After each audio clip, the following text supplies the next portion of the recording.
Recently একজন নারী content creator মারা গেছেন, যার নাম মেবি কারিনা কাইসার। আমার কাছে মনে হয় তার মৃত্যু আমাদের পুরো জেনারেশনের জন্য বড় একটা লেসন দিয়ে গেছে, যে লেসনটা নিয়ে আমাদের সকলের খুব গভীরভাবে চিন্তা করা দরকার। বিশেষ করে সেই নারী, যেই নারী সামান্য কয়েকটা লাইক কমেন্টের জন্য বেপরদায় রিলস মেক করেন, যেই নারী টিকটকে নেচে বেড়ান, যেই নারী বেপরদার একটা আখড়া বসিয়েছেন তার জীবনে।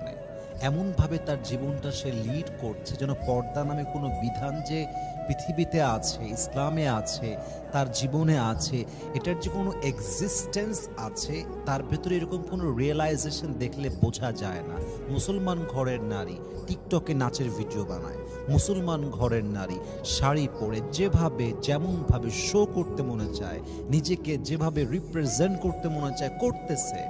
আমার জাস্ট আপনার বিবেকের কাছে একটা প্রশ্ন, যদি আপনি মুসলমান ঘরের নারী হন, মুসলমান মানে কি আমি ইসলাম বিশ্বাস করি, মুসলমান মানে কি আমি আল্লাহকে বিশ্বাস করি, মুসলমান মানে কি কবরের আযাব যে সত্য এটা আমি বিশ্বাস করি, মুসলমান মানে কি পরকাল বলে একটা জীবন আছে আমি বিশ্বাস করি, মুসলমান মানে কি একটা কিয়ামতের দিবস হবে, প্রত্যেকটা আমলের জাররা জাররা হিসাব হবে, এটা আমি বিশ্বাস করি।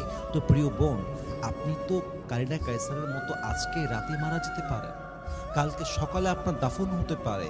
কারিনা কাইসার তো কখনো 2 সপ্তাহ আগে মনে একটাবারের জন্য কল্পনাও হয়তো বা করে নাই যে 2 সপ্তাহ পরে সে পৃথিবীর থেকে একটা লাশ হয়ে বিদায় নেবে। সে কল্পনা করতে পারে না, ইভেন সে হয়তো বা গতকালও রিয়েলাইজ করতে পারে নাই, হয়তো বা সে 2 ঘন্টা আগেও বুঝে ওঠে নাই যে 2 ঘন্টা পরে আমি পরকালে গমন করবো। নো, সে বুঝতে পারে নাই। মৃত্যুটা আসলে এমনই হয়, সাডেনলি চলে আসে, মানুষ বুঝে ওঠে না, হঠাৎ করে চলে আসে।